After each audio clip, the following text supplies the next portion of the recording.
राधे राधे भक्तजनों, आज नंद आदि के लक्षण गोप युद्ध का परिचय का कथा आरंभ करेंगे। तो आइए कथा आरंभ करते हैं। भगवान ने कहा, ब्रह्म सुबल और श्रीदामा नाम के मेरे सखा नंद तथा उपनंद के घर पर जन्म धारण करेंगे। इसी प्रकार और भी मेरे सखा हैं, जिनके नाम सतो, कृष्ण, अर्जुन एवं अंशु आदि है। वे सभी 9 नंदों के यहाँ प्रकट होंगे। ब्रज मंडल में जो 6 वृषभानु हैं, उनके गृह में विशाल, ऋषभ, तेजस्वी, देवप्रस्थ और वरुथप नाम के मेरे सखा अवतरित होंगे।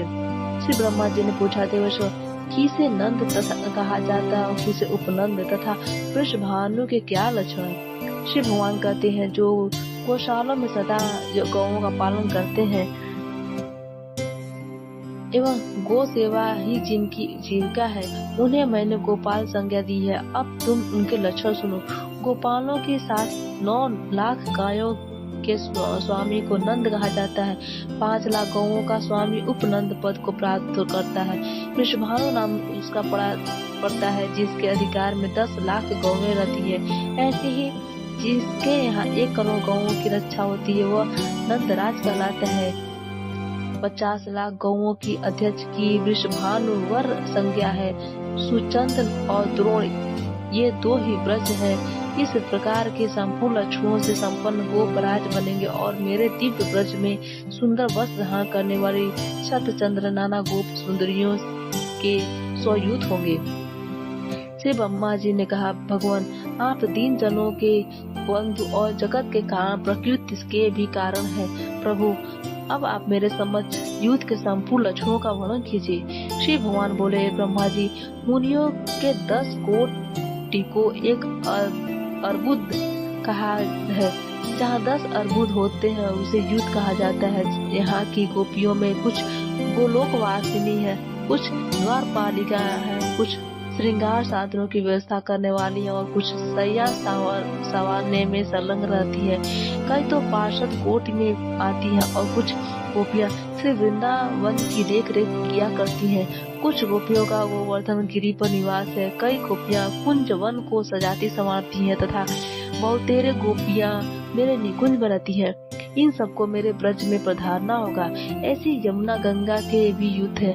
इसी प्रकार रमा, मधु, माधवी, विरजा, ललिता, विशाखा एवं माया के युद्ध होंगे। ब्रह्मा जी इसी प्रकार मेरे ब्रज में 8, 16 और 32 सखियों के भी युद्ध होंगे। पूर्व के अनेक युगों में जो श्रुतियां मुनियों की पत्नियां, अयोध्या की महिलाएं, यज्ञ में स्थापित की हुई सीता, जनकपुर तथा कौशल देश के निवासिनी सुंदरियां तथा पुलिंदी कन्याएं थी तथा जिनको मैं पूर्ववर्ती युग में वर दे चुका हूँ, वे सब मेरे पुण्य ब्रज में गोपी रूप में पधारेंगे और उनके भी युद्ध होंगे। श्री ब्रह्मा जी ने पूछा, पुरुषोत्तम इन स्त्रियों ने कौन सा पुण्य कार्य किया है तथा इन्हें कौन कौन से वर मिल चुके हैं, जिनके फल स्वरूप ये ब्रज में निवास करेंगी। कारण आपका वह स्थान तो योगियों के लिए ही दुर्लभ है। शिव भगवान बोले, पूर्व काल में श्रुतियों ने श्वेत द्वीप में जाकर वहाँ मेरे स्वरूप भूत भूमा विराट पुरुष यानी पर ब्रह्म का मधुर वाणी में स्मरण किया। तब सहस्त्र पाद विराट को प्रसन्न हो गए और बोले, श्री हरि ने कहा, श्रुतियों तुम्हें जो भी पाने की इच्छा हुआ वर मांग लो। जिनके ऊपर मैं स्वयं प्रसन्न हो गया उसके लिए कौन सी वस्तु दुर्लभ है? श्रुतियाँ बोली, भगवान आप मन वाणी से नहीं जाने जा सकते हैं, अतः हम आपको जानने में असमर्थ हैं। पुराण मिलता ज्ञानी पुरुष यहाँ जिसे केवल आनंद मात्र बताते हैं, अपने उसी रूप का हमें दर्शन कराइए। प्रभु यदि आप हमें वर देना चाहते तो यही वर दीजिए। श्रुतियों की ऐसी बात सुनकर भगवान ने उन्हें अपने दिव्य गोलोक धाम का दर्शन कराया, जो प्रकृति से परे है। वह लोक ज्ञान स्वरूप अविनाशी तथा निर्विकार है। वहाँ वृंदावन नामक वन है, जो काम रूप पूरक कल्प वृक्षों से सुशोभित है। मनोहर निकुंजों से संपन्न हुआ वृंदावन सभी श्रुतियों में सुखदायी है। वहाँ सुंदर झरनों और गुफाओं से सुशोभित गोवर्धन नामक गिरी है। रत्न एवं धातुओं से भरा हुआ वह श्रीमान पर्वत सुंदर पक्षियों से आवृत है। वहाँ स्वच्छ जल वाली श्रेष्ठ नदी यमुना भी लहराती है। उसके दोनों तट रत्नों से बधिया हंस और कमल आदि वहाँ सदा व्याप्त रहती है। वहाँ विविध रास रंग के उन्मत्त गोपियों का समुदाय शोभा पाता है।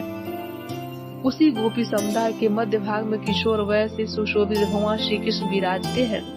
उन श्रुतियों को इस प्रकार अपना लोक दिखाकर भगवान बोले, कहो तुम्हारे लिए अब क्या करूं? तुमने मेरा यह लोक तो देख लिया है, इससे उत्तम दूसरा कोई वर नहीं है। श्रुतियों ने कहा, प्रभु आपके करोड़ों कामदेवों के समान मनोहर श्री विग्रह को देखकर हमें कामनी भाव आ गया है और हमें आपसे मिलने की उत्कट इच्छा हो रही है। हम विरह ताप संतप्त है, इसमें संदेह नहीं है। अतः आपके लोक में रहने वाली गोपियां आपका संग पाने के लिए जैसा आपकी सेवा करती है, हमारी भी वैसी ही अभिलाषा है। श्री हरि बोले, श्रुतियों तुम लोगों का यह मनोरथ दुर्लभ एवं दुर्घट है, फिर भी मैं इसका भलीभांति अनुमोदन कर चुका हूँ, अतः ये बहुत सत्य होकर रहेगा। आगे होने वाली सृष्टि में जब ब्रह्मा जगत की रचना में संलग्न होंगे, उस समय सारस्वत कल्प बीतने पर तुम सभी श्रुतियां ब्रज में गोपियां होगी। भूमंडल पर भारतवर्ष में मेरे मथुरा मंडल के अंतर्गत वृंदावन में दास मंडल के भीतर मैं तुम्हारा प्रीतम बनूंगा। तुम्हारा मेरे प्रति सुदृढ़ प्रेम होगा, जो सब प्रेमों से बढ़कर है। तब तुम सब श्रुतियां मुझे पाकर सफल मनोरथ हो जाओगी।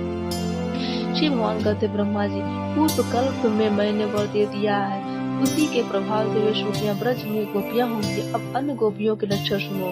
त्रेता युग में देवताओं के लक्षण और राक्षसों का संहार करने के लिए मेरे स्वरूप भूत पराक्रमी श्री रामचंद्र जी अवतीर्ण हुए थे। कमल लोचन श्री राम ने सीता के स्वयंवर में जाकर धनुष तोड़ा और उन जनक नंदिनी श्री सीता जी के साथ विवाह किया। हे ब्रह्मा जी, उस अवसर पर जनकपुर की स्त्रियां श्री राम को देखकर प्रेम विह्वल हो गयी।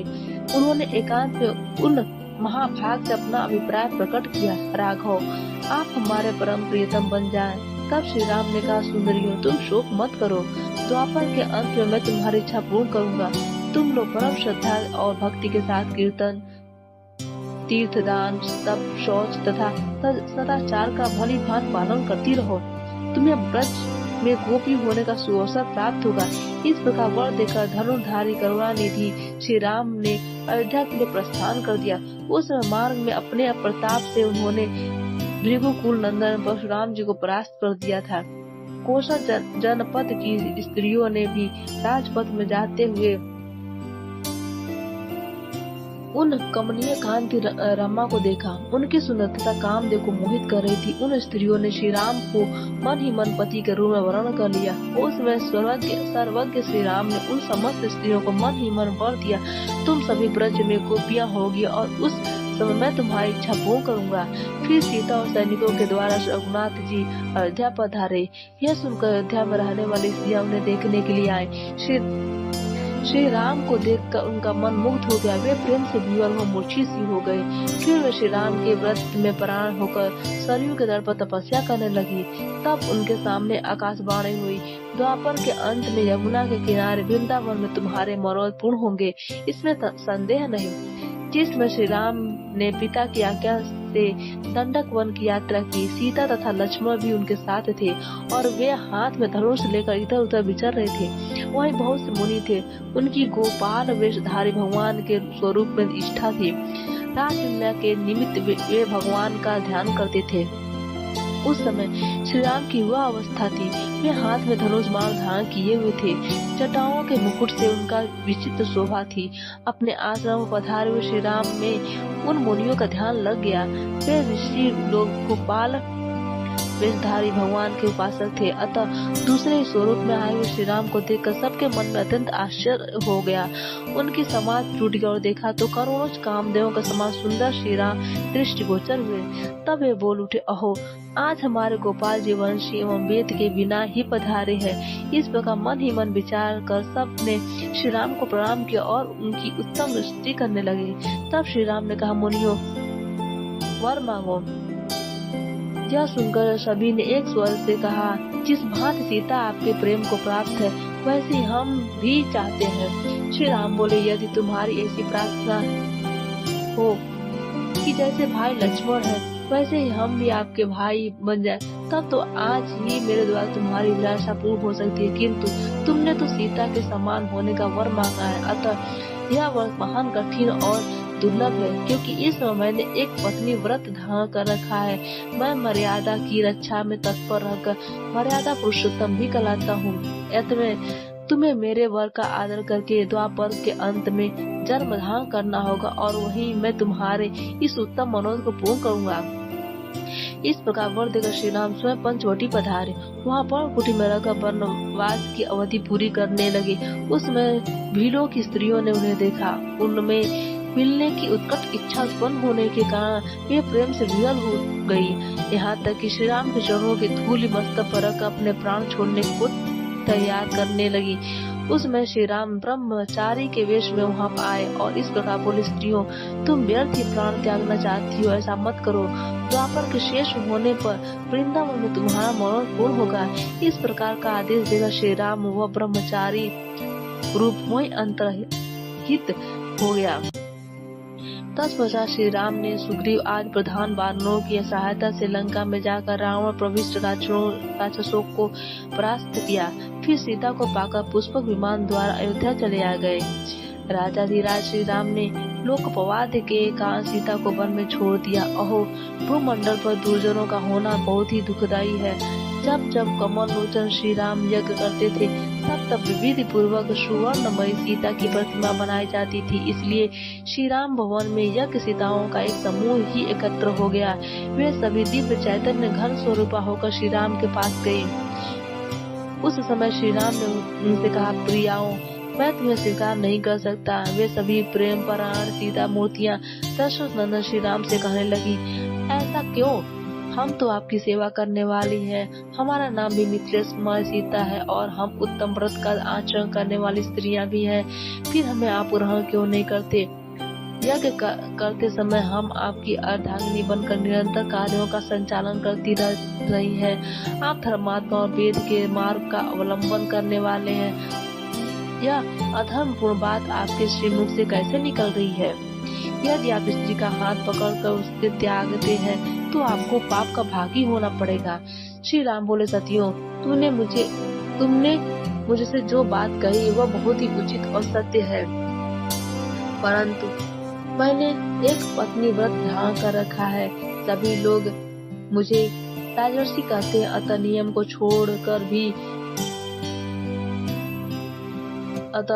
छोड़ भी नहीं सकता।